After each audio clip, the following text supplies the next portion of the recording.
If you've ever wondered if you should be adding something to your children's book that works extraordinarily well for other genres, then this video is for you. Hi there, I'm Eevi, an award-winning children's author and ghostwriter over on eevijones.com and the creator of Children's Book University. I create videos specifically for children's authors, so be sure to subscribe so you don't miss my weekly videos. This video is all about the use of subtitles that will help our beautiful book to be found and discovered more easily. We will take some notes from the traditional publishing world as well as from independently published books that are doing exceptionally well. So let's jump right in. Something that I'm asked about quite often during my one-on-one feedback sessions is whether or not I would recommend adding a subtitle to our children's books. Now, we don't know how exactly Amazon's algorithm works, but here is what we do know. When it comes to Amazon's search engine, Amazon uses the information we authors provided with during our book setup. And it uses this information to categorize our books so it can make better and more tailored decisions as to when to put our books in front of what customers. And so some of this valuable information we authors provide and that helps Amazon with this categorizing of our books are our keywords we get to enter during the book setup, our categories we put our books into during the setup, our book description that we are sharing on Amazon's sales page, the title we give our book, and the potential subtitle we set up for our book. Now, why does that matter? What type of information are we trying to convey here to Amazon? Here, it's really important to remember that Amazon is a system. It's an algorithm, right? Most of the time, it isn't humans looking at our submitted information, and it isn't humans that decide what book to show after someone has performed a search on Amazon. It's all system-based and system-run. And so the only way to communicate with such a system is through keywords or key phrases. Little bits of information made up of words and phrases that we believe people will use when they are searching for a book like ours. And these keywords are then used by the system to categorize our book so it can better match potential buyers with the right book. So the more places we share these identified keywords or key phrases in, be it in our description or our title or our selected categories, the better. Now, I have made separate videos on how to find the best keywords, the best categories for our books, as well as how to write a really powerful book description. And I've added the links below the video. These are all things we, the author, can influence. And the more intentional we are about creating these elements of our books, the better. And so adding a subtitle to our books gives us an additional opportunity to share even more information about our book. Now, when it comes to trends and anything that has to do with the setup of children's books, I usually like to look at what traditional publishers are doing and then try to emulate what is being modeled. But with subtitles, I am making a huge exception. And here's why. Looking at many traditionally published children's books, we'll actually find that more often than not, they do not carry a subtitle. These right here, for example, are some of the books that are on Amazon's current list of best-selling children's books, and none of these have a subtitle. And I believe that's why so many self-published children's books don't have a subtitle either, simply because we authors don't see it modeled that way, at least not among children's books. But when it comes to marketing and promoting books, there is such a big difference between traditionally and self-published works. Most of the books that are being published by the major publishing houses have the advantage of often automatically being carried in bookstores, and they receive other opportunities that we simply don't have outright, like being present in school catalogs, for example. Something that is just a fact is that our books are constantly competing for people's attention with other books, right?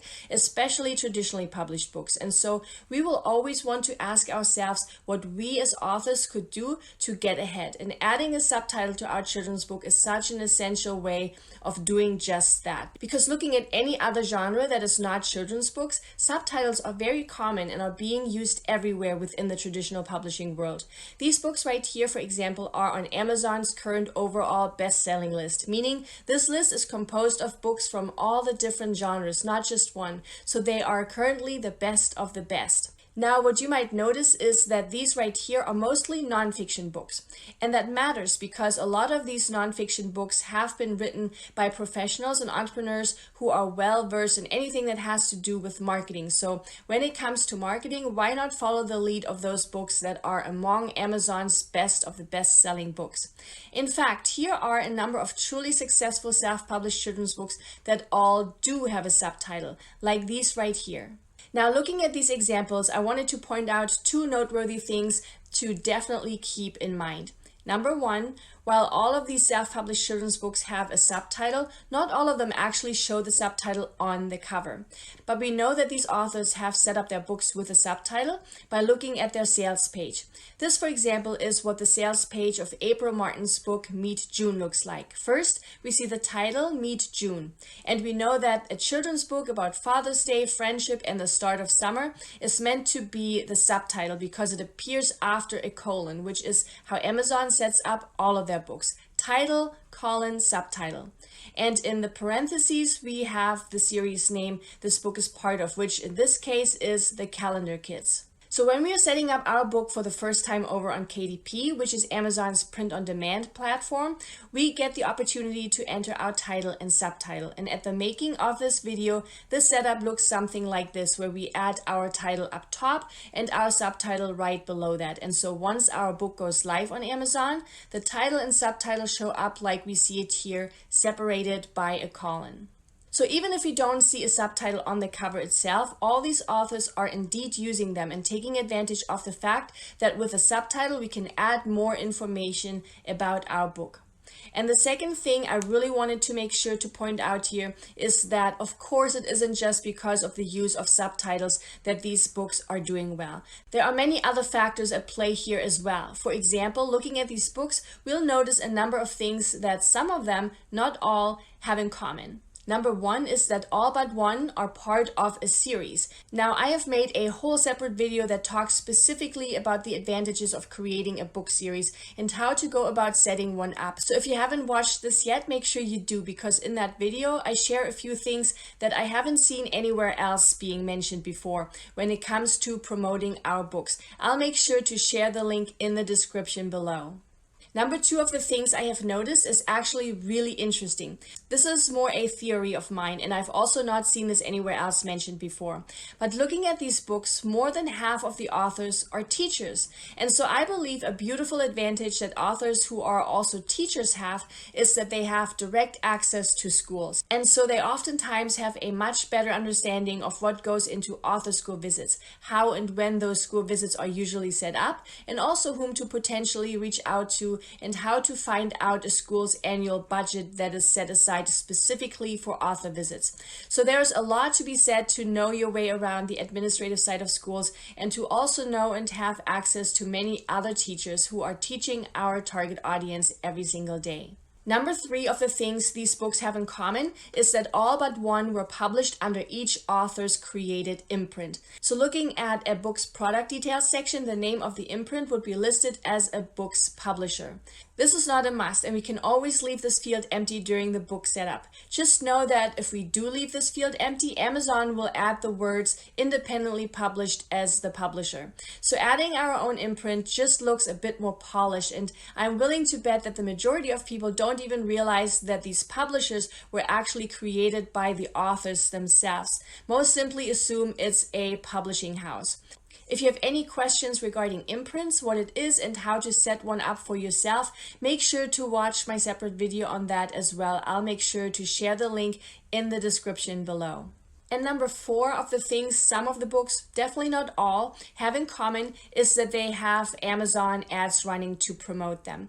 If you have been thinking about ads, I went ahead and added a link to a free AMS ads course that was created by someone I fully trust. And if you have watched a few of my other videos, you know that I only share outside resources if I truly trust them and believe in them. So if you've been looking into Amazon ads, definitely give this resource a try. It's just as good, if not better, than paid courses or webinars I've seen out there on this topic. So I've added it to the other links for you below. So these are four of the things most of these books have in common, in addition to all of them having a subtitle, that I wanted to make sure to point out because success leaves clues. right? And people who are doing well are doing something differently than everyone else does. And so we'll always want to take note of that. Now, if you're still not sure whether or not to add a subtitle to your book, there are 2 more reasons or situations when I would encourage you to set up your book with a subtitle. Reason or situation number 1 is when our title is more cute than clear, or if our title is clever but not really clear. What do I mean by that? Oftentimes, our title is something we have set our mind on fairly early on in the writing process, so it's really hard to let go of. For me, it's often a certain line that inspires me and that sparks the rest of the book. And very rarely does this catchy or cute sounding title actually convey what our book is about, because more often than not, it does not contain a keyword. My book, Sometimes It Rains, is a great example for this. I knew from the get-go that that was the title I wanted to give this book, but the problem is that the book isn't really about the rain or the weather. It's about feelings and emotions and letting little ones know that not everything might go our way sometimes and that that is okay. But no one that is looking for a children's book about feelings and emotions is going to put sometimes or rain into Amazon's search bar, right? And therein lies the problem of only using a title like this. Unless our title is crystal clear on letting the potential buyer know what our book is about, we need something additional that lets readers find our book more easily and that lets them know right away what our book might be about. Because unless our title and subtitle convince them that our book is indeed what they might be looking for, they won't take the time to click through to read our description. And so if we want to keep a more or less vague title, we need to add a very clear subtitle if we want our book to be found.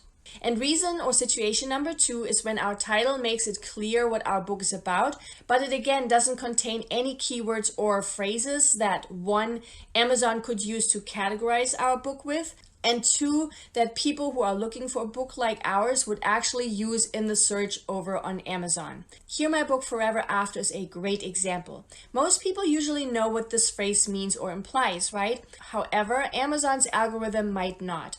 And most people that are looking for a keepsake they can gift at a wedding aren't going to search for it with the phrase Forever After. So again, a subtitle is really important to add some keywords here, both for Amazon's system as well as for potential buyers, so they know this book is meant for newlyweds and newly engaged couples. Subtitles may not be common for traditionally published children's books, at least not yet.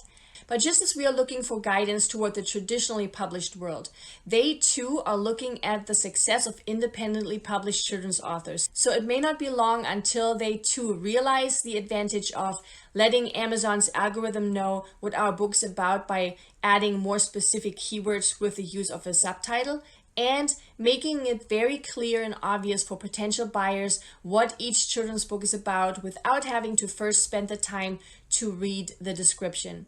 Adding a subtitle to our books has absolutely no disadvantages, so why not? Why not give something that helps us set our books apart from others a go? I so hope this video gave you lots to think about and consider. If you need any help with finding your perfect title or subtitle for your beautiful children's book, make sure to check out my perfect title formula. It's something I have created a long time ago because so many have asked me how to go about creating a powerful title and subtitle. I will add it to all the other links to the description below. I hope that this will get your creative juices flowing and that you will have so much fun with this. Please give this video a thumbs up and subscribe if you haven't yet. It really encourages me to keep making free videos for you just like this one. Here's to your very own perfect subtitle. Bye!